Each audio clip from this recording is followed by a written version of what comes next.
I am Jenna Wasonko, and this is QTV News, coming to you live from our studios along Kairaba Avenue. Thanks for joining us. Here are the main local and international news headlines. Hundreds of mourners on Monday gathered at the National Assembly to pay their last respects to the late Honorable Fakeba Koli, National Assembly member for Kiang West, who died on Saturday. An 8-month-old baby needs urgent surgical treatment overseas after being diagnosed with a rare medical condition in the Gambia. Youth Movement for Civic Education and Partners on Saturday gathered students from Region 1 at Kotu School to raise awareness on the negative impact of corruption. In entertainment news, the Rising Stars Africa Season 3 Grand Finale will be held on Friday, August 20th. In international news, while the opposition leader in Zambia is set to become the next president after winning election, it is a different case in Afghanistan, where media reports indicate that the Taliban have taken over the presidential palace in Kabul hours after President Ghani reportedly fled the country. Those were the main headlines, and now the news in details. Do stay with us.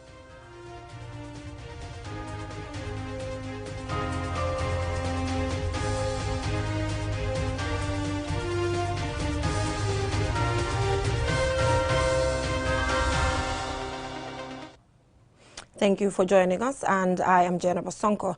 Now, hundreds of mourners on Monday gathered at the National Assembly to pay their last respects to the late Honorable Fakeba Koli, National Assembly member for Kiang West, who died on Saturday. Aliu Cisse attended this somber occasion, and he files in this report. Relatives, friends, senior government officials, political leaders, supporters of the United Democratic Party, and National Assembly members gathered at the National Assembly in Banjul to pay their last respects to the late Honorable Fakeba Koli of Kiang West. Father to 9, Koli died on Saturday, age 61. He had served as MP under the UDP ticket from April 2017 to his demise. Born in Kiang Dumbuto in 1960, Fakeba Koli was a member of the Parliamentary Standing Committee on Foreign Affairs, a member of the Select Committee on Education, ICT and Training. Koli was also part of the parliamentary delegation to the Parliamentary Union of the Organization of Islamic Cooperation. He was a prominent member of the UDP and was among the executive committee members of the party arrested for marching in the streets in 2016, demanding the release of Lesolo Sanding, dead or alive. He is remembered for his calmness, respectfulness, and humility towards his colleagues and everyone. Like many, Speaker Mariam Jack Denton remembered Koli as a dedicated and selfless lawmaker who represented his constituent, Kiang West, as he thanked him for serving country.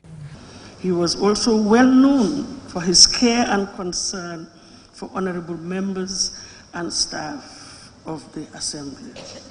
He was a good campaigner for the welfare of his colleagues and had a great sense of humor. Honorable Halifa Saleh for Serekunda and Honorable Saini Ture for Jara East, on behalf of both sides of the House, said Koli has served for the purpose for which he was elected by the people of Kiang West. He was part and parcel of the system change. He contributed in no small measure in bringing the newfound democracy that we are enjoying today.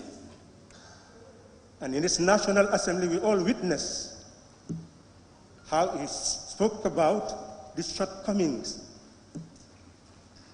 of his own constituents. And you can see his eyes flash whenever any development is promised for the constituency.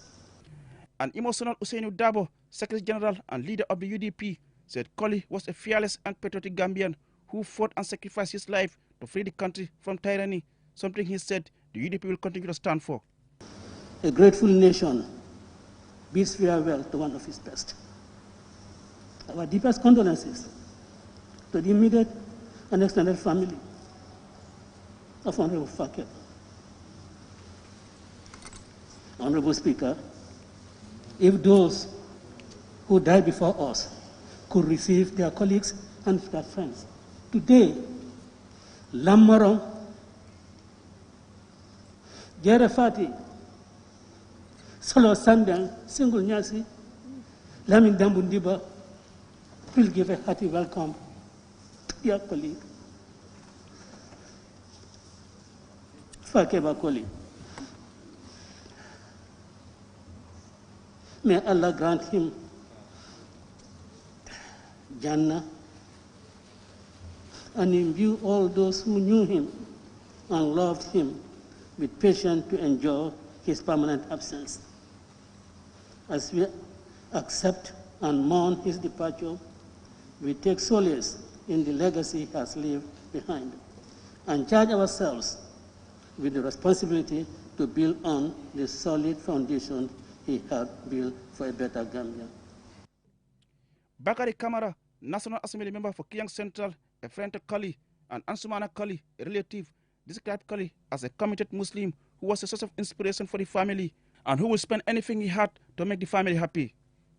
James Gomez, Minister for Fisheries and National Assembly Matters, on behalf of the government, said the cabinet and President Barrow are saddened by the demise of a man he described as a honorable man.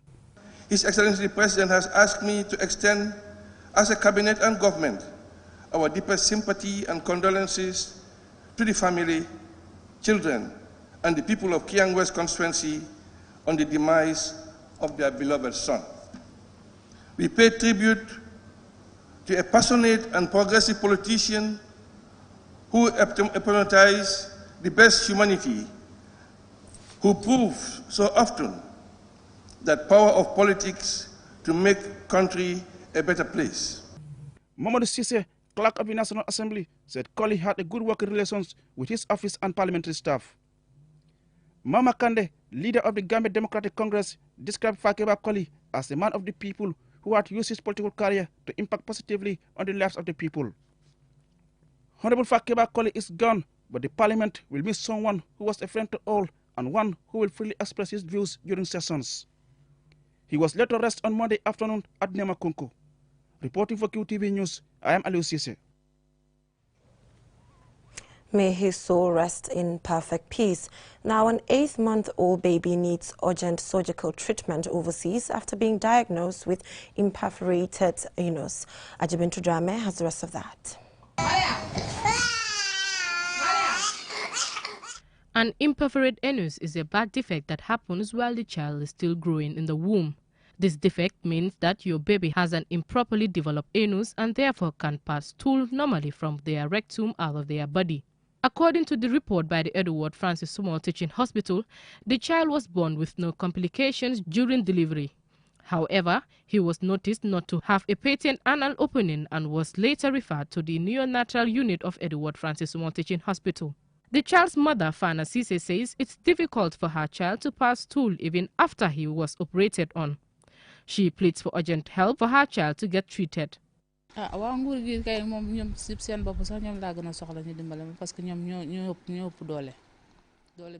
am calling on the government for help. Right now, I really need their help. All I want is anyone to help my child get treatment, because he is going through a lot, especially in this hot weather. He can't get enough sleep, and the effects of the surgery he underwent gets worse due to the hot weather. No one can carry him because they might hurt him, so I am the only one who does. This 8-month-old baby is the last born of 6 siblings. His brother Amadou Sala called on the public for support, adding that he would love to see his brother grow healthy like any normal and happy child. Amigay, the child's grandmother, also explains.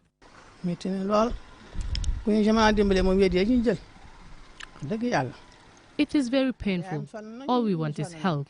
And his mother is really facing challenges, and the same goes for us too.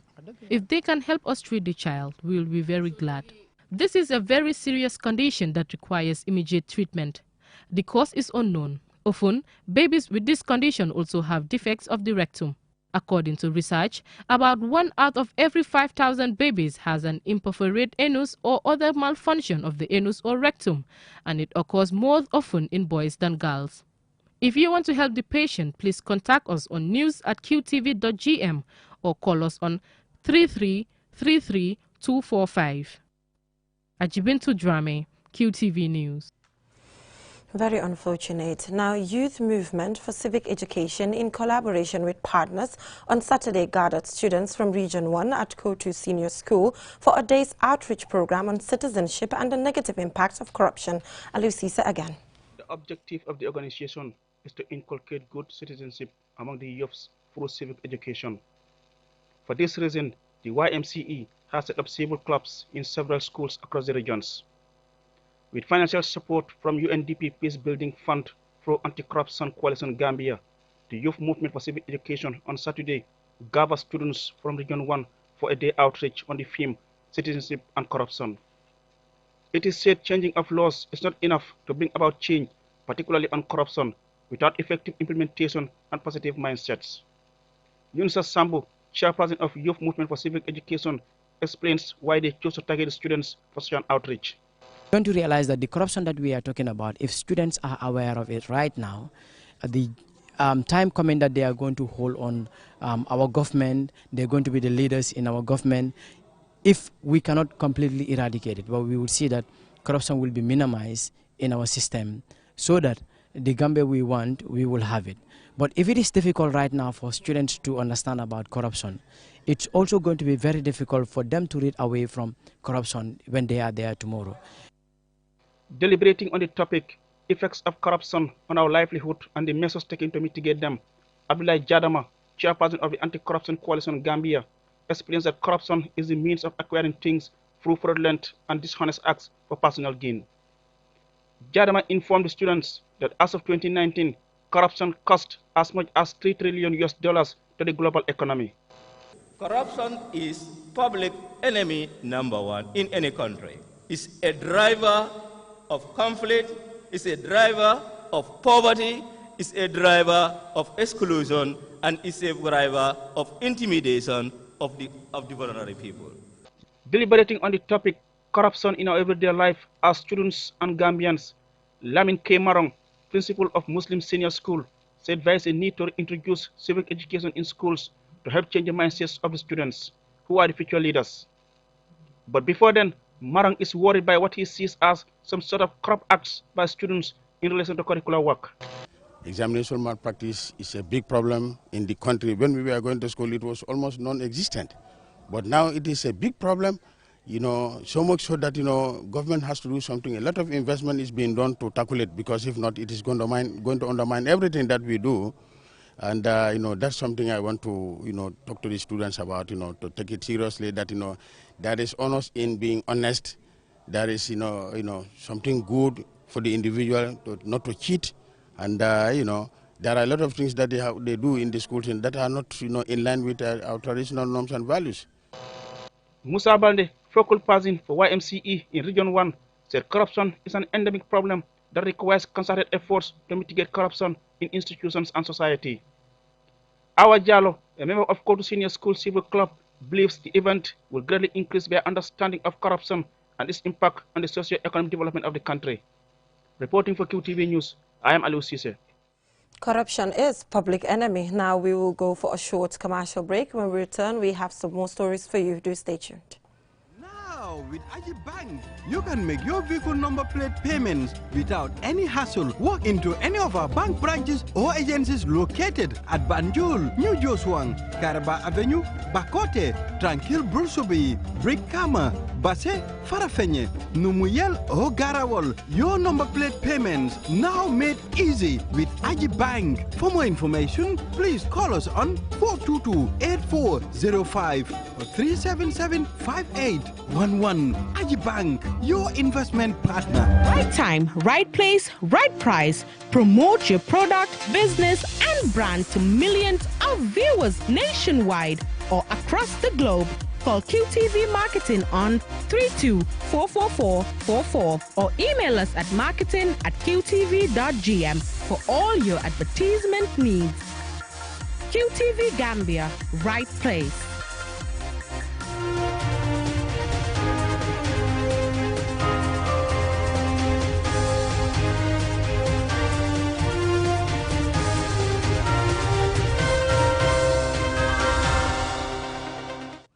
Welcome back from that short commercial break. If you're just tuning in, this is QTV News and I am Jenna Bosonko.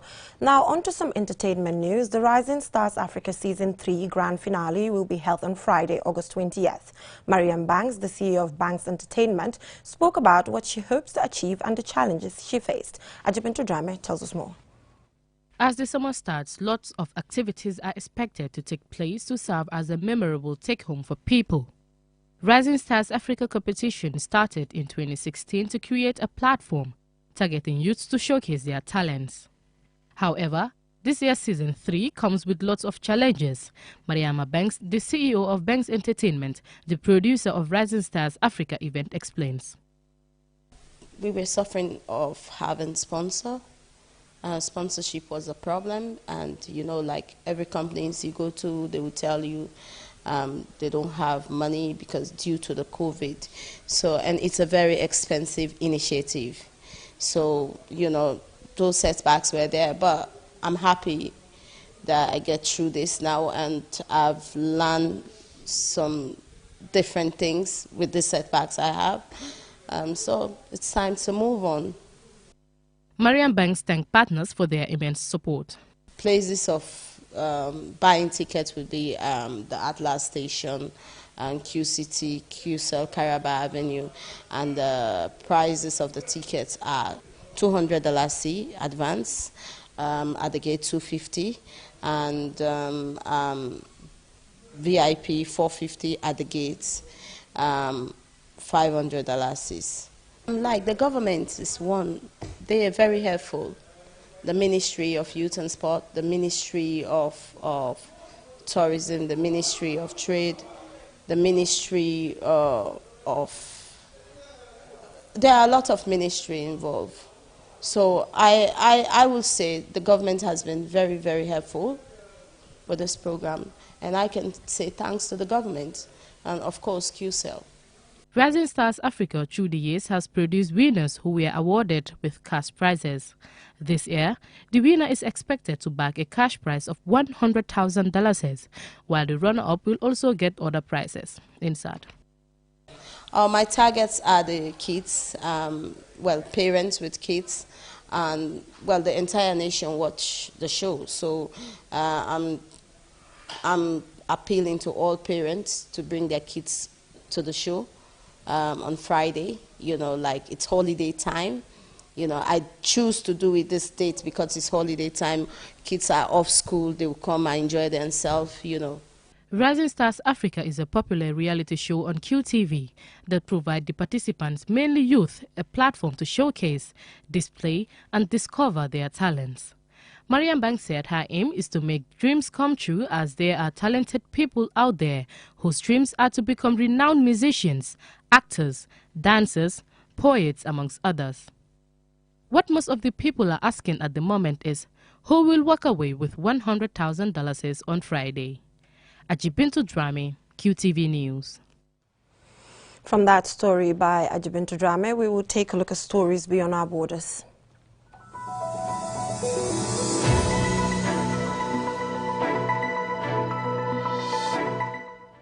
Media reports indicate that the Taliban have taken over the presidential palace in Kabul hours after President Ashraf Ghani reportedly fled the country. Yaya Jawa reports. After 20 years of a war that has killed tens of thousands of people and displaced millions, foreign forces and workers are pulling out of Afghanistan, with the US being the latest to withdraw its forces that sought to subjugate Afghanistan. The Taliban have promised not to allow Afghanistan to become a base for terrorists who could threaten the West. But the country's assertive former rulers have quickly gained territories in recent weeks from the Afghan army. Even though the Taliban had made a pledge for national peace talks, many fear that the outcome is likely to become a civil war. However, President Biden, the fourth U.S. president to oversee what has become America's longest ever war, has set a symbolic date of 11 September 2021 for the full withdrawal of the United States. Based on today's events, it appears they have been forced into bringing that date forward. In 2001, the U.S. was responding to the attacks on New York and Washington, in which nearly 3,000 people were killed. Islamist militant group Al-Qaeda and its leader Osama bin Laden were identified by officials as being responsible. Bin Laden was in Afghanistan under the protection of the Taliban, the Islamists who had been in power since 1996. When they refused to hand over bin Laden, the US intervened and quickly removed the Taliban from power, vowing to support democracy and eliminate the terrorist threat. President Ashraf Ghani has confirmed he has left the country and the Taliban have entered the capital without any resistance. Chaotic evacuations continue and some people were reportedly killed at the Kabul airport as Afghans tried to flee the Taliban's takeover of the country. On April 14, 1988, the Soviet Union agreed to withdraw from Afghanistan. Representatives of the USSR, Afghanistan, the United States and Pakistan signed an agreement calling for the withdrawal of Soviet forces from Afghanistan. In exchange for an end to the disputed Soviet occupation, the United States agreed to end its armed support for the Afghan anti-Soviet factions, and Afghanistan and Pakistan agreed not to interfere in each other's affairs. In 1978, a Soviet-backed coup in Afghanistan installed a new communist government under Nur Muhammad Taraki.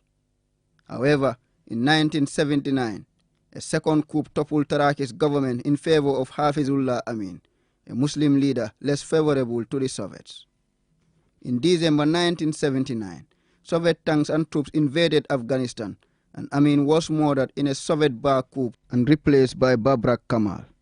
Now that the Taliban have seized control over Afghanistan and installed themselves in the presidential palace in Kabul, after 2 decades of being toppled from power by the US military, there is fear about a return to the Taliban's brutal rule and the threat of reprisal killings.